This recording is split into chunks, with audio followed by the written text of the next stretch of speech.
আসসালামু আলাইকুম। আজকে আমরা শতকরা বা পার্সেন্টেজ এর মান কিভাবে সহজেই 4 থেকে 5 সেকেন্ডে বের করা যায় তার নিয়মগুলো দেখব। যেমন 1 নম্বর নিয়ম যদি আমরা দেখি, যেমন 8 এর 5% কত, এরকম যদি হয় তাহলে আমরা এটাকে কিভাবে বের করব। আমরা প্রথমে এটা আর এটা গুণ করব। 8 5 40। এখন 1 2 গড় কয়টা? দুইটা। আমরা ডান দিক থেকে 2 গড় পরে দশমিক দেব। 1 2, এখানে হচ্ছে দশমিক, এখানে কোনো কিছু না থাকলে শূন্য, তাহলে এটার মান হচ্ছে 0.4, অর্থাৎ এটাই হচ্ছে আমার আনসার।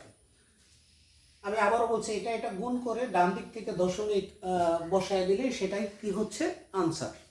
এখন আমরা যদি আরেকটা নিয়ম দেখি, যেমন 7 এর 9%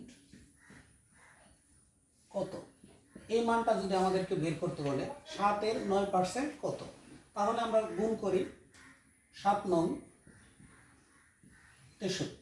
এখন গড় হচ্ছে দুইটা, 1 2, তাহলে এখানে একটা দশমিক, এটাই হচ্ছে আমার আনসার। আমার মনে হচ্ছে যে 1 বা 2 সেকেন্ডে বা 5 সেকেন্ডের মধ্যে তোমরা পাবা।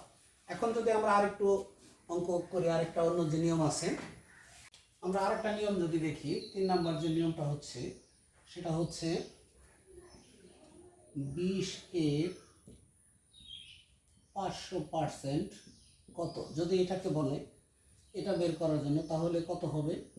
এটা হবে 5 এবং 20 গুণ করতে হবে, 5 20 100, অর্থাৎ এই দুই সংখ্যা এবং এই সংখ্যা গুণ করলেই মান এসে যাবে। তাহলে আমার মান হচ্ছে কত? 100।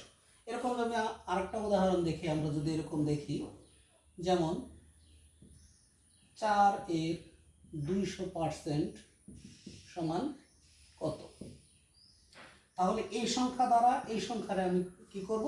গুণ করব। তাহলে 4 2 8, এটাই হচ্ছে আমার আনসার। একদম সহজে আমরা এই অঙ্কগুলোকে করতে পারবো।